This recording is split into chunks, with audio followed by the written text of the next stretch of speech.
It's been a while, but I still know how to do this. Ladies and gentlemen, welcome to Bethea'S Byte.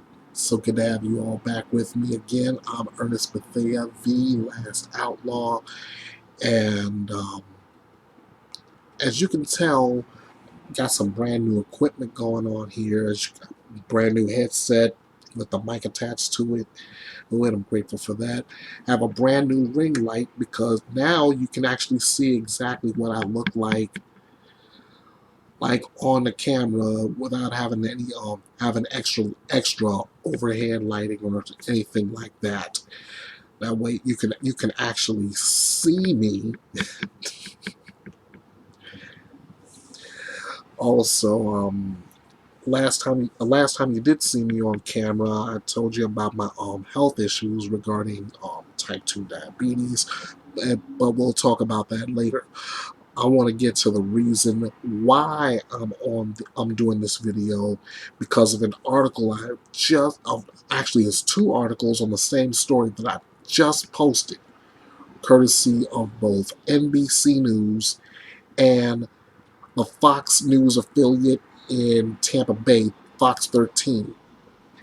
I'll start explaining that in just a moment, but of course I've got to do some house cleaning. First of all, once again, welcome to Bethea'S Byte. This is the home, even though I haven't done this in a while, this is still the home for news, opinions, debates, and as always, your voice. If you have subscribed to the channel, I want to thank everybody who has done so. If you haven't, if you like this video, hit that like button, hit that subscribe button, hit the notification bell for future videos. And I would love to hear from you. Also, this will also be appearing on Facebook, on Twitter. I want to hear from you, especially on something like this. And this one, this story hit me right in the soul because I was an adopted child, and some of what I'm about to read right now just tore my guts in two. Just tore me apart. This is the version from NBC News. A Florida couple was arrested after they allegedly locked their 14-year-old son in a small structure in the garage where he was monitored with a camera and had a bucket to use as a bathroom, according to police. The parents, Tracy and Timothy Ferriter, both age 46, and I just turned 46, go figure. Both age 46 were charged with aggravated child abuse and false imprisonment. This is according to the Jupiter Police Department. Last week, and they put this out last week in a news release. Authorities learned of the living condition the boy was allegedly subjected to on January 30th, when detectives visited the Ferriter residence in Egret Landing after the boy was reported as a runaway. I wonder why. Tracy allowed one detective into the home, who found an 8-foot by 8-foot structure in the garage that the mother said was used as an office or for storage space. It had a doorknob and a deadbolt, both locking from the outside, as well as a light switch only on the exterior, according to the authorities. There was a camera, a mattress, and a bucket in the structure. The boy was found the next day at school and interviewed by detectives. He had told officers he ran away because he felt like no one loves him.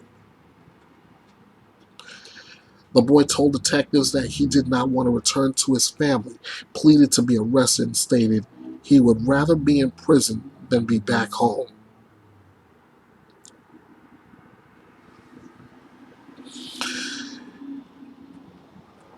He said, excuse me.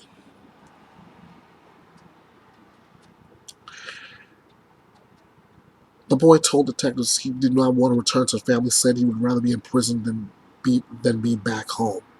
He said the longest occurrence he remembered being locked in the room was 16 to 18 hours, according to the affidavit. The teen also told police he had a room similar to the structure in the garage when his family lived in Arizona. Police also interviewed the boy's siblings, who said the victim was locked in the structure when he was misbehaving or in trouble, before adding that he is in trouble a lot. Police later determined the boy has been physically abused and forcibly confined to live within the garage structure since at least 2017. That's 5 years, ladies and gentlemen. 5 years of that kind of torture, that kind of torment. God.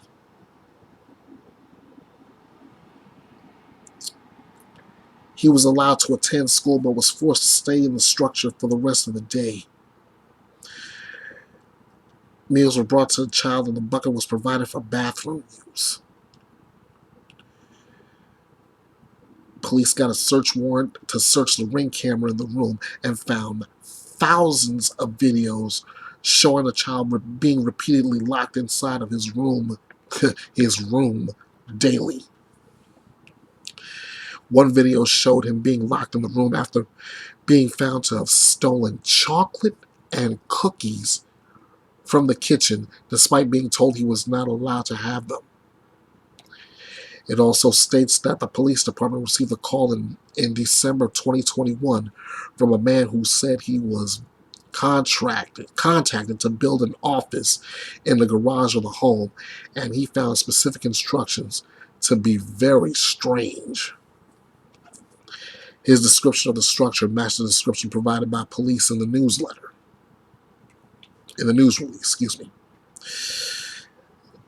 The man told police if someone were outside the office, they would not be able to exit unless someone opened the door for them from the outside. He also said the entire project was to be completed within 2 days. It wasn't clear on that Thursday what authorities did after the man went to police with that information. The couple had 3 other children living in the home. They have been removed from the Florida Department of Children and Families.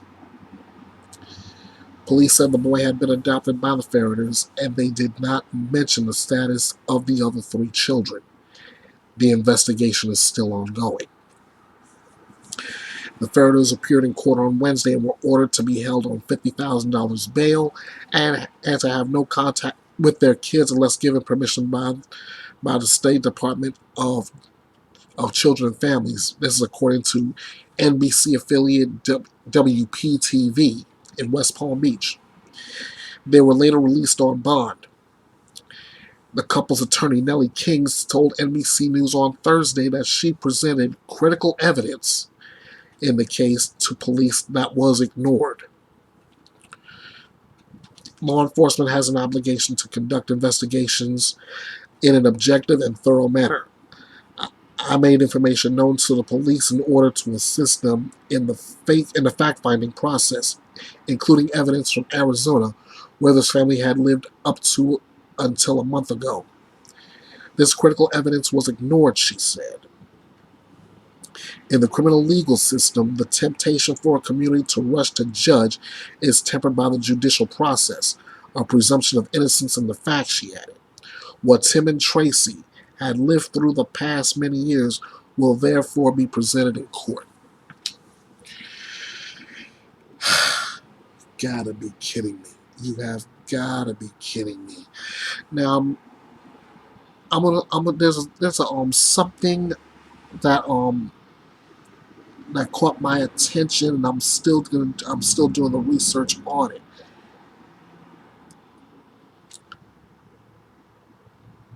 It said that the boy has something called a reactive attachment disorder. It says it's a condition where the child doesn't form a healthy emotional bond with his or her caretakers and said the condition may have been a reason why the Ferriters locked the team up.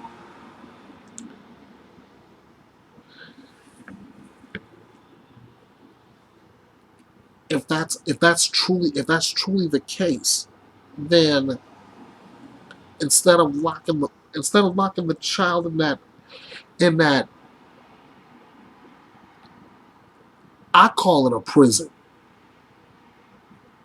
I can't think of to call it anything else. That's a prison. Instead of locking that kid inside that prison, why don't you do the right thing and try to work things out with the boy? You work things out. You try to create a bond with him. I I can't stand this. It hurts me too much. Like I said a little bit ago, I am a I'm a adopted child myself. I am blessed to have I am blessed to have had parents who showed me love from day one. Right now I'm trying to figure out exactly what reactive attachment disorder is. From the Mayo Clinic that's saying, uh huh. The overview from the Mayo Clinic says that reactive attachment disorder is a rare but serious condition in which an infant or young child does establish healthy attachments with parents or caregivers. It may develop if the child's basic needs for comfort, attention, and nurturing aren't met, and loving, caring, stable attachments with others are not established. Like I said, if you're going to do this, if you're gonna if you okay, you adopt a child. I get that. I have no issue with adopting a child. But if you plan on adopting a child, you gotta form some kind of bond with them. You gotta form some kind of healthy attachment to that child, and that child with you, or else it's not gonna work on either's end.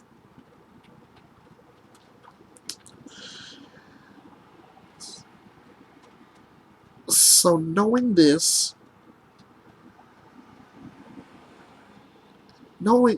all this,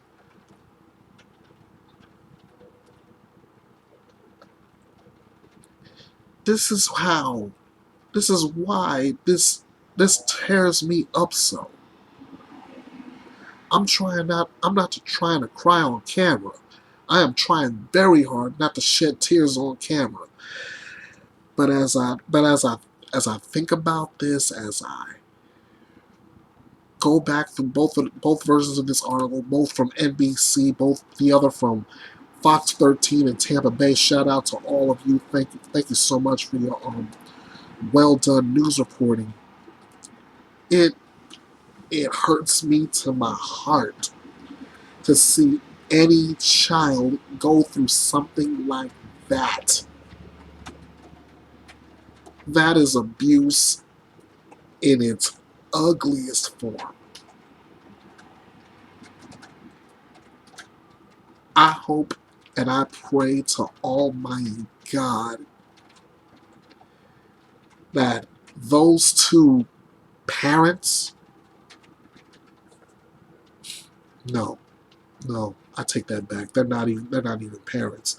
If you're gonna do that to a child, if you're gonna torment that child like that, it's I'm not condoning runaways. I'm not condoning running away, but it's no wonder the child wanted to run away. It's no wonder. I do hope that both Tim and Tracy Ferriter, both of you, I hope to God you get the sentencing you deserve, because as far as I'm concerned, you could put 12 of me in that jury box and all 12 of us will come back with a guilty verdict. No child deserves that. Nobody in their right mind can see that a child deserves that. If you do, if you believe a child deserves that kind of abuse, because he can't establish a bond with a parent, if you're a subscriber of mine, you can unsubscribe now, because that is something I will never agree to. That is something I will never accept. Again, it breaks my heart to even hear, read, or even see a child being abused in such a manner.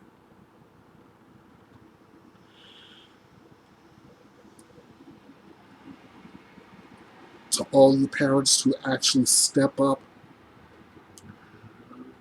to be a parent when a child has none, I love you all. I'm proud of you. You keep doing what you're doing. And for all you monsters like Tim and Tracy Ferriter,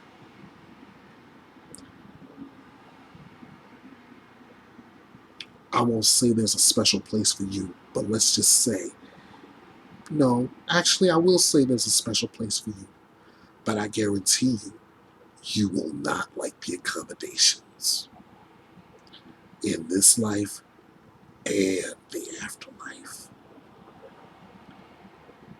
But I'm just saying.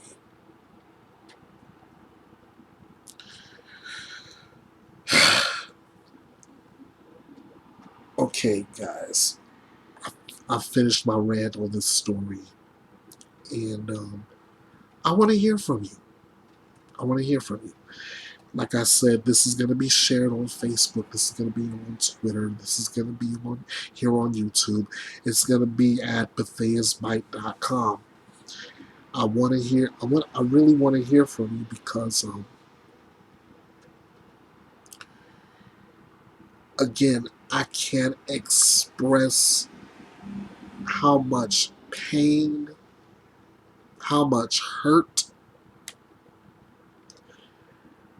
and how devastating this is to a child, a 14-year-old child, to be abused in such a manner. I mean, sure, there's no that abuse is wrong in any stretch. I get that, but this,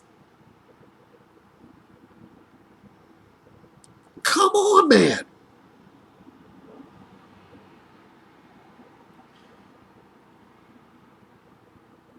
You're putting a child in an 8x8 prison. Oh, but you want credit because you feed him. You want credit because you use a bucket for his or her bathroom needs. What kind? Oh my God! What kind of monster does that?